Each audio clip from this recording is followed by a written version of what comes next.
Hi, my name's Jenna, if I haven't met you.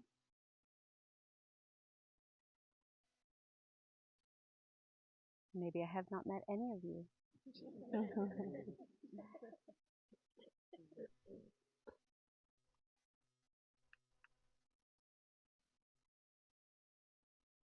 I'm one of the people here that just have this thought that a lot of people here have changed their names, whether before they came around here or after they came around here. And I'm one of the people who has not changed my name.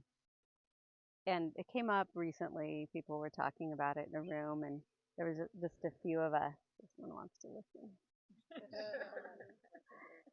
Um, and there's a few of us who hadn't changed their names, and I thought about it like, well, why? I like my name, for one, but um, but I think that there's a feeling of I want to actually. Sometimes people change their name to give them some inspiration to change the aspects of themselves that they're dissatisfied with, and um, and I think some people change their name after they feel like they have actually changed and they are that person now and they want to represent that. And I think I'm waiting for that. And it's been a lot of years, but I think recently I've been having the feeling that if this is going to happen, this evolution, this change, this laying down of the baggage and of the densities and the coarseness that has followed me around probably from a very young age, some of those um, obstacles that I've carried, the protective devices that I had to come up with, like we all had to come up with in life in order to go out in the world and do what we have to do. And we all had different forces and influences that acted on us to create this particular package of how to be okay in the world. And one of the ones that I thought of recently for me that just kind of viscerally I've been feeling is, certain obstacles of fighting and aggressiveness and having to be on top and be okay and be the stronger one, and but a certain fight that kind of follows a lot of my actions. And I thought, like, where did that come from? And it didn't take me long to really know that and to go back to where it came from for a moment, just to recognize that this isn't me. I didn't come up with this. This is what I came up with due to the stimulus in my environment. And I thought of my dad, and I was raised with brothers and male cousins, and was the youngest in my family and the youngest in my extended family. I was the baby. I'm little. I was littler then.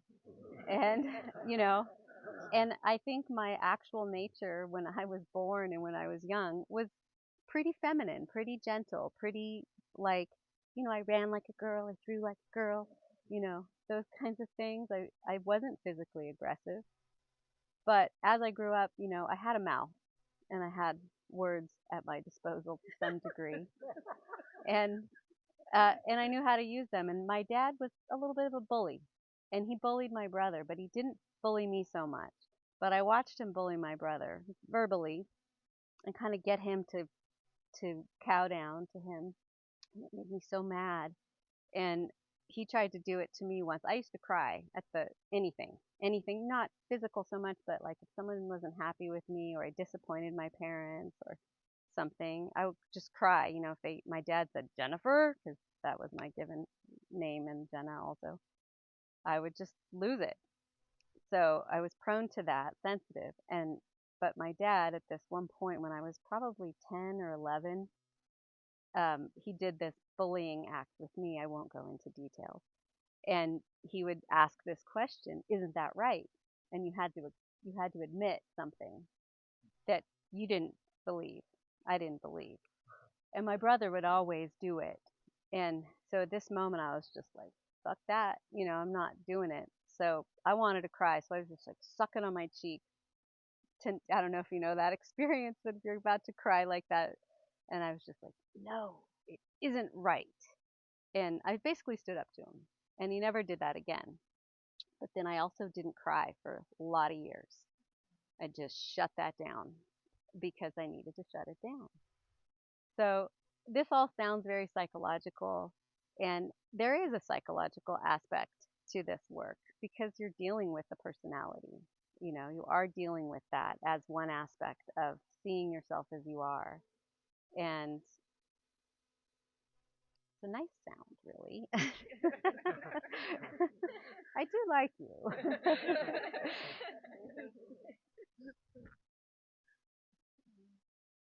So fast forward to now, because all of it's happening now.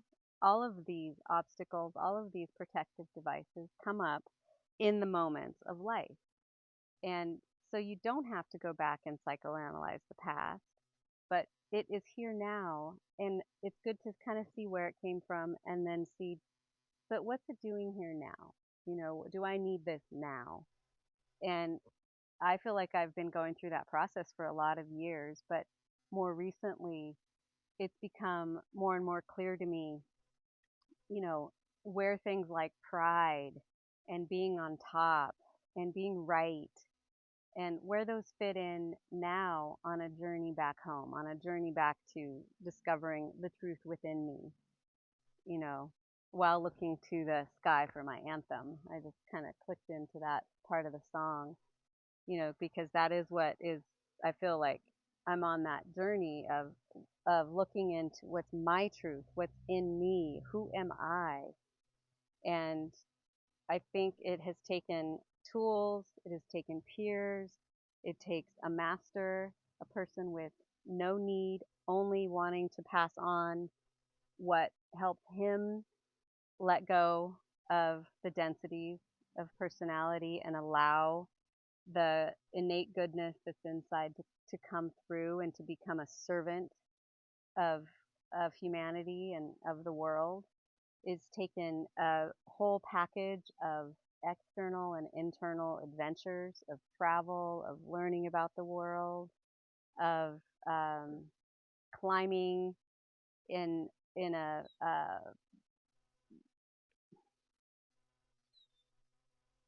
going against these um, obstacles, these tendencies to actually go against them in a moment and see what happens and see why it's even there in the first place and if I even need it. I'll give an example.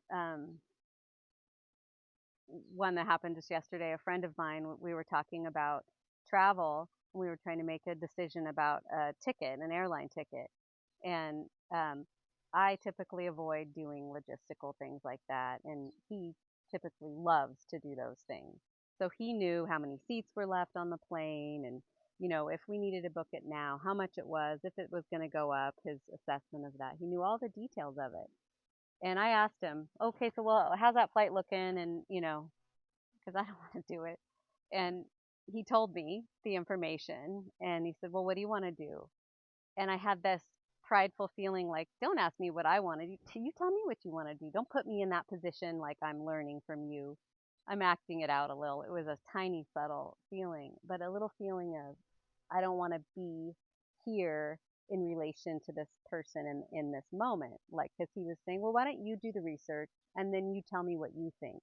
And I said, well, what do you think? I'll tell you after you tell me what you come up with. And you know, I don't know if you can feel that, but some people would love that, but I didn't like it, and I just thought, oh, this is one of those things. This is one of those things from the past. It's just a mechanical response that I have fed for years and years and years. So there's groove, and here it is in this moment, and and then there's the moment of like seeing that and then being willing to admit it in that moment, like, oh, I just don't like it that you telling me what to do. Don't want to be told what to do, you know, because that isn't the way to freedom when you're 10. So, but it is the way to freedom for me now. For someone else, it wouldn't be. So, you know, in that moment, I was able to say, yeah, I just don't like it, but it's not a good part of me. It's not. It's not serving me in my ultimate goal. And those are the things that we have to struggle with. Those are the mountains we have to climb. That is the climbing. And it's also adventurous because in that moment, there's a thrill. There's an actual thrill of going, oh, okay, I'm going to admit this and I'm going to take the high road and say, yeah, it's cool. Because I wanted to blame him. I wanted to say, you're just being, and he could have been. He could have been. I don't think he was, but he could have been just trying to take advantage and be on top, you know. Easy with Justin because you know he's not. I know he's not. I know through witnessing him over and over and over that when he asks me something or he's doing what my friend was doing the other day, it's clear to me that he's coming from a good place and that he's not trying to use power to dominate me. So I have nothing to defend. So I do my best with when he's asking me a question or he's giving me some perspective. But with my peers, it's harder. It's harder because you don't know all the time where they're coming from. But what I'm finding is, for me, it doesn't matter. I can make use of each person if I have something I'm going for within me. If I want to see that I need to be right and that I want to see what's it like to set that aside, to put that gun down for a minute and let out something vulnerable. Like, okay, I know I'm just not good at this research and I'm trying to avoid it. Now I just want to blame you because you're pushing me to do this thing that I think is good for me ultimately. So, and it feels so different. It felt so soft to be able to say, yeah, it's not a good thing in me and I want to do it different. And this kind of thing can happen and has been happening for me many times a day.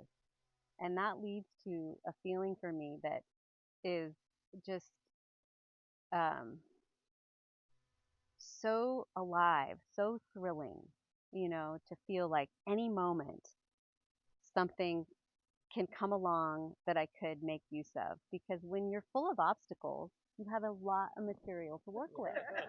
It's really good. And we're all full of obstacles. They might look different. They don't look that different mostly. They're packaged in certain configurations, but they're so it's actually really good. We have a lot of material to work with. We have everything we need to do it, and it's really thrilling. And to to consistently feel that way about losing. One of my friends has a saying, "When you lose, you win." Is there another part to it? When you win, you lose, you learn. Yeah, if you win, you win. If you lose, you learn. She said that to me yesterday because I go, how is it that I'm always wrong and I'm always losing in every interaction with my peers and with Justin? And but I like it. And she goes, well, because when you lose, you win. And it's like, it actually feels that way to me. And I think that's the testimony I have today. Really, is that it's a really fucking fun process to see yourself as you are and to actually watch some things loosen their hold. I wouldn't say I'm at the stage of dropping them and letting my burdens go, but the hold is looser. And in that looseness, there's some space. And in that space, there's some intimations of what else there could be, like feelings of who I am beneath that crust of protection. And it's visceral and it's real and nobody can take it away from me because I'm experiencing it. And that's the path that we all have to walk or we all could walk, because it's an individual path and we come together with a group of people to help us do that. But it's not a group path. This isn't a community path. It's a very fiercely individualistic path, but we absolutely, I have discovered, cannot do it without help and a lot of help. A lot of different flavors, a lot of different people to stand in our way, to do things that bug us, to do things that inspire us, to do things that push us to be better, to be more of who we can be. And just the feeling of when you, even for me to see just some of that looseness, I can feel how much more is actually there. And almost terrifying, even though it's super positive. It's like I could be a completely different person. And that's why you may not know me. You may know my name and what you call me, but you may not know me because I am just beginning to know me. And that's cool. You know, uh, that feels like, yeah, that's got to be one of the pieces of a purpose of life. You know, it feels like that. It feels like a purpose in life to discover who you are. I mean, don't you have to know who you are? Don't we all, isn't that the burning question that we've all been asking all our lives? Every human being has been asking that question all their lives. No matter what you say or what words come out or how you interpret it or describe it, that is the question. And that question goes really deep. And there's an answer. I believe there's an answer. There's only one, maybe. Okay, wow.